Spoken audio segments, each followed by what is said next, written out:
My wife yelled, "This house is a prison. I'm leaving." I simply said, "If that's what you need." Then I had my lawyer send her an itemized bill for her half of the mortgage she hasn't paid in a year. Her sobbing voicemails from her mother's house. Got a voicemail from my mother-in-law this morning, 23rd one since the mediation hearing 2 weeks ago. Haven't listened to any of them, but I can see they're getting longer. This latest one runs 12 minutes, probably another speech about forgiveness and second chances. Rich coming from a woman on her third marriage who still introduces me as Rachel's current husband at family gatherings. My wife Rachel moved back to her mother's house 3 months ago after declaring our home a prison. According to her Instagram, she's on a journey of self-liberation. According to her lawyer's latest settlement proposal, that journey requires 70% of our assets and indefinite spousal support. But let me start from the beginning, because this situation took 2 years to explode and another 6 months to reach this point. I'm Tom, 52, and I own a chain of 5 tire shops. Started with one location 20 years ago, built it up through long hours and reinvesting everything. It's not glamorous work, but it pays well and keeps 40 people employed. Met Rachel 15 years ago when she brought her car in for new tires. She was 33, recently divorced from an artist who'd spent their savings on a failed gallery. She worked as a dental hygienist and said she wanted stability this time. "I'm done with dreamers," she told me on our 3rd date. "I want someone who has their feet on the ground."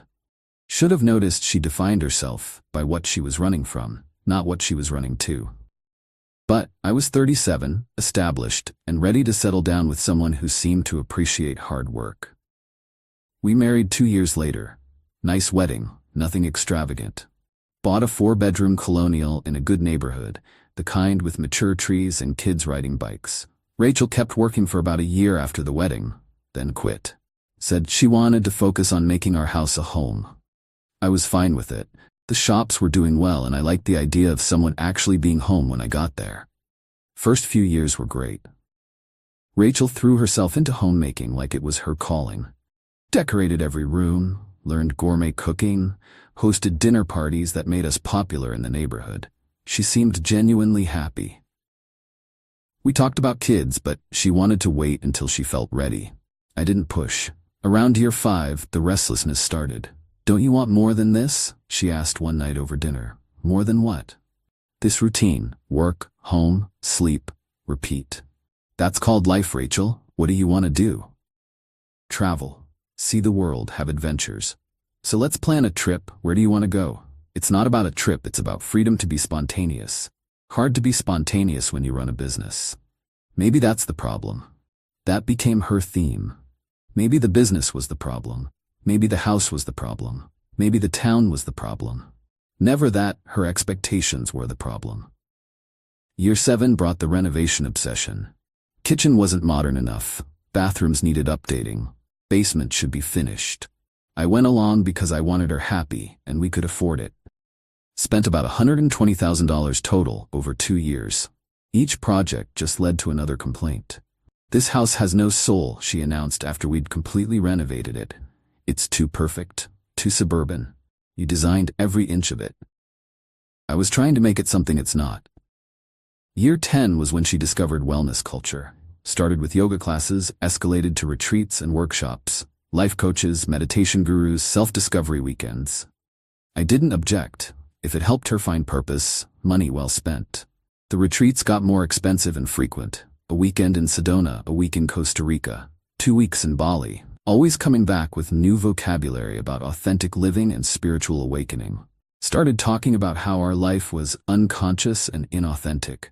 "What's inauthentic about it?" I asked after her 3rd Bali trip. "Everything. This house, this neighborhood, this life, it's also programmed." "By who?" "Society, expectations, the matrix of suburban conformity." "The matrix of suburban conformity? Where'd you get that?" "You wouldn't understand. You've never questioned anything."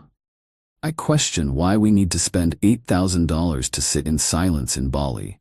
See, you reduce everything to money, because everything costs money. That's such limited thinking." Year 11 brought her friendship with Marissa. Met her at a workshop about radical authenticity. Marissa was everything Rachel thought she wanted to be. Single at 45, living in a downtown loft, calling herself a life artist, which seemed to mean she lived off her divorce settlement while making vision boards. Suddenly, our life was embarrassing. Our house was a prison. Marriage was outdated.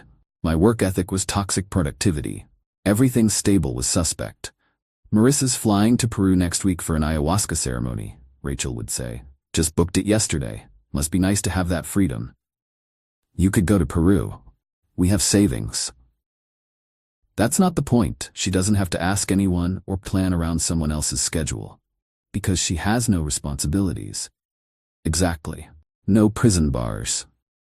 Started couples therapy that year. Rachel picked the therapist, Dr. Linda, who spent most sessions exploring how traditional marriage structures constrained feminine evolution. When I mentioned that Rachel hadn't worked in 10 years and had unlimited freedom to pursue her interests, Dr. Linda said I was weaponizing financial dependence. How is supporting someone weaponizing anything? I asked.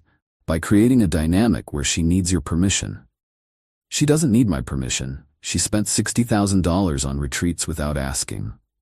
The fact that you're tracking the amount proves the power imbalance. Couldn't win. If I supported her, I was controlling. If I questioned expenses, I was financially abusive.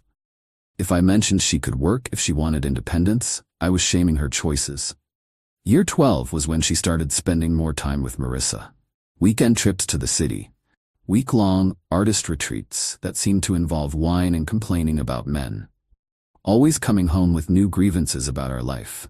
Marissa says marriage is a patriarchal construct designed to control women's sexuality and labor. Marissa's been divorced 3 times. Maybe she's not the best marriage counselor. She's experienced. She's lived. What have I done? Built a home, created a life, been a partner, been a prisoner.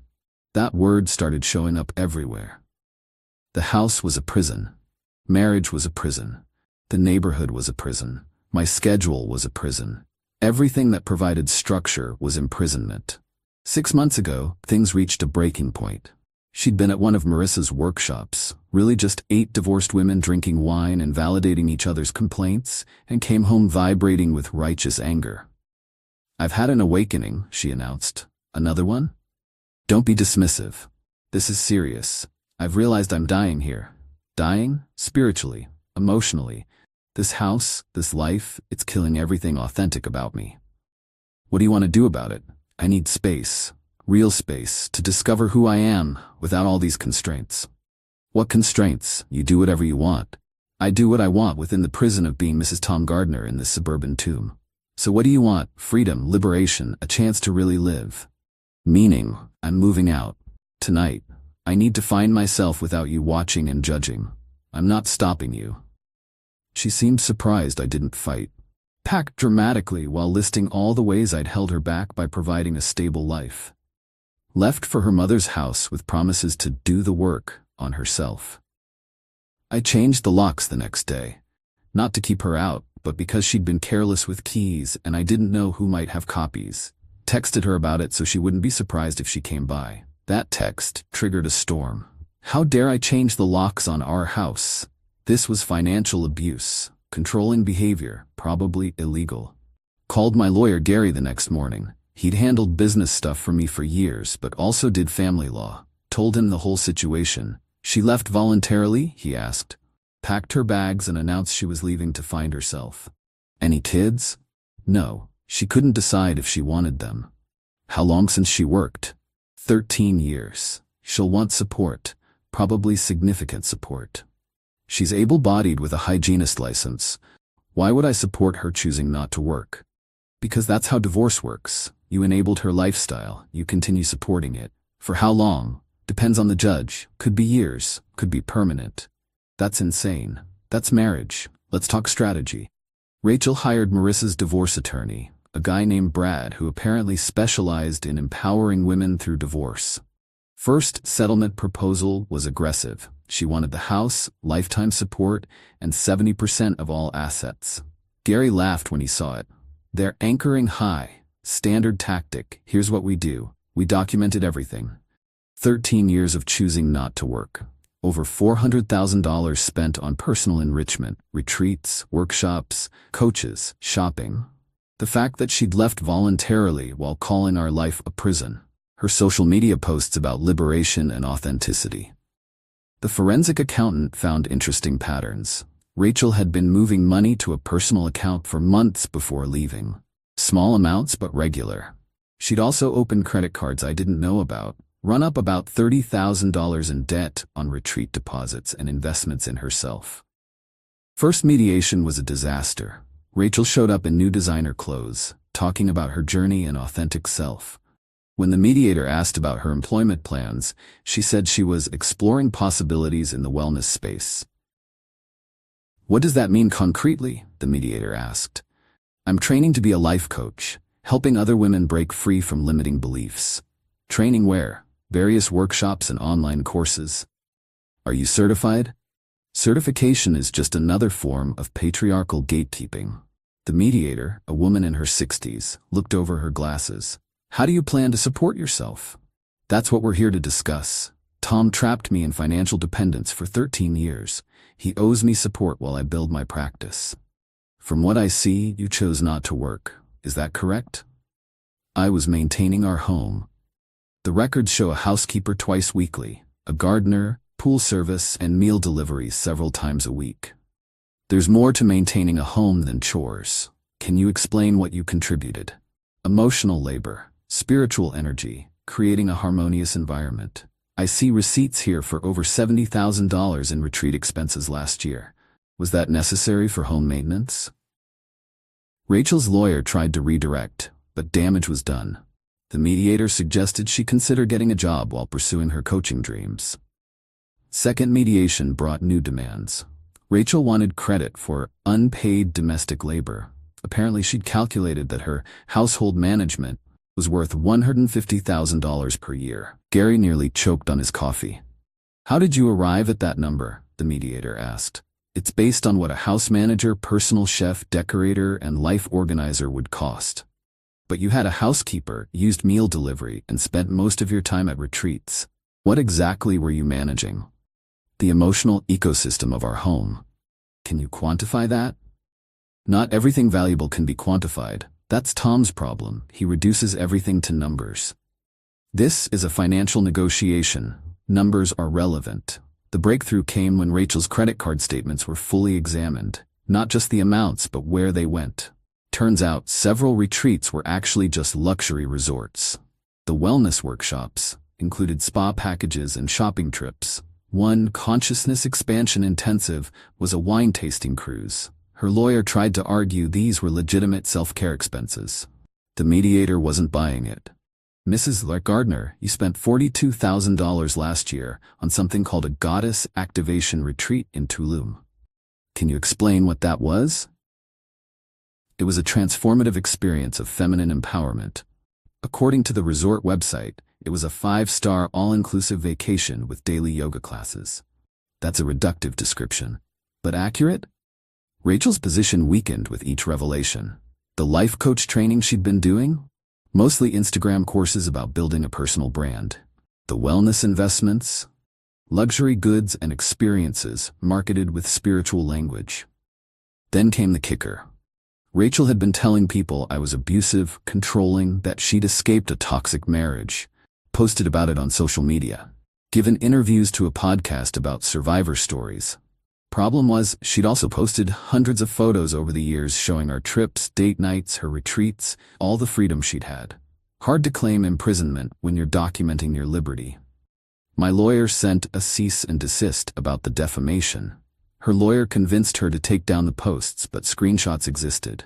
Judges don't like when someone claims abuse, while evidence shows the opposite. Final mediation happened 2 weeks ago. Rachel's demands had dropped significantly, but she still wanted the house and substantial support. She arrived with Marissa for moral support, both dressed like they were going to a wellness photo shoot.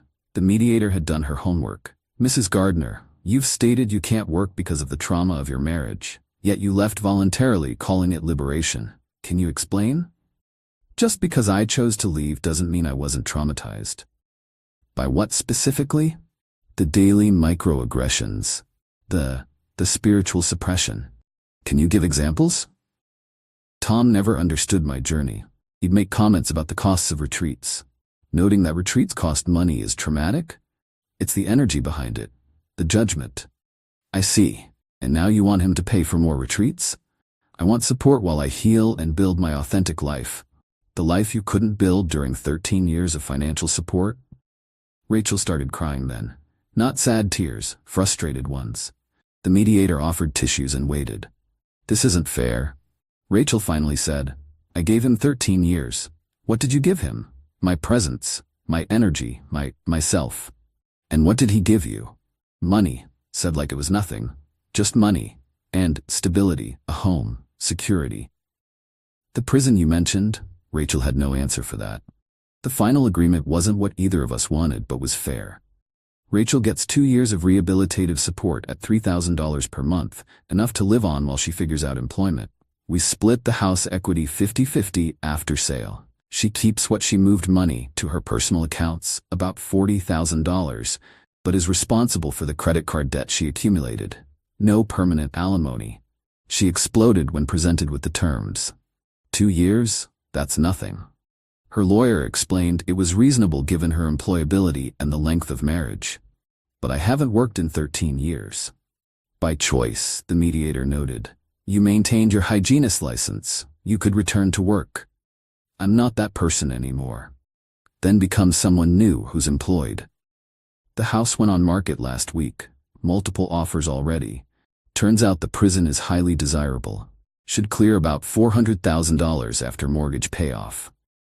Rachel's share will be around $200,000 after the debt settlement. Enough to start over, not enough to retire on. She's been calling nonstop since signing the agreement. First angry, how could I do this to her? Then bargaining, what if she gave up the support for the house? Then desperate, she can't build a coaching practice in 2 years. You had 13 years to build something, I told her in the one call I answered. You built vision boards. That's cruel. That's accurate. Her mother's been calling too. Diane's frustrated because Rachel won't look for work, just spends time creating Instagram content about her Phoenix journey and attending Marissa's wine-fueled support groups. She keeps saying the universe will provide, Diane told me. I said the universe provided Tom and she threw him away. Even Marissa's getting tired of it. Turns out encouraging someone to leave their marriage is more fun than housing them after. Rachel asked to move into the loft and Marissa suddenly had a no roommates policy. My favorite development? Rachel started a GoFundMe for her journey to authentic living. Raised $236, mostly from her mom. The comment section turned brutal when people realized she was fundraising a divorce settlement. I'm buying a 3-bedroom ranch closer to my main shop. Simple, 1-story, minimal maintenance. Dating someone new, met her at my accountant's office where she works. She owns her own condo, has a 401k, and thinks vision boards are for teenagers. We go Dutch on dinners, and she's never used the word journey, except for actual travel. My ex wanted to find himself too, she told me last week. Found himself living in his car. Turns out authentic living requires authentic income. Rachel's latest strategy is telling people I financially abused her by only giving her 2 years support. One of her workshop friends called me about it. Do you know what she's going through? This woman asked. Yes, she's going through the consequences of her choices. She's lost everything. She got half the house equity and 2 years support for choosing not to work. That's not nothing. But her dreams cost money. My money. Which is why we're divorced. The house closes next month. Rachel will get her check, her 2 years of support, and her complete freedom from the prison of marriage to someone who worked for a living. She can be authentic, liberated, and employed if she chooses. The universe did provide for her. It provided a husband who supported her for 13 years while she searched for meaning in every resort and workshop on the coast. Now the universe is providing reality. 2 years goes fast when you're not working. She'll figure that out soon enough. As for me, I'm free too. Free from vision boards and goddess retreats. Free from being called a prison warden for paying bills. Free from someone who confused luxury with enlightenment and my bank account with the universe's abundance. The real prison wasn't the house. It was living with someone who saw stability as stagnation and gratitude as optional. Now we're both liberated. Only difference is I can afford my freedom.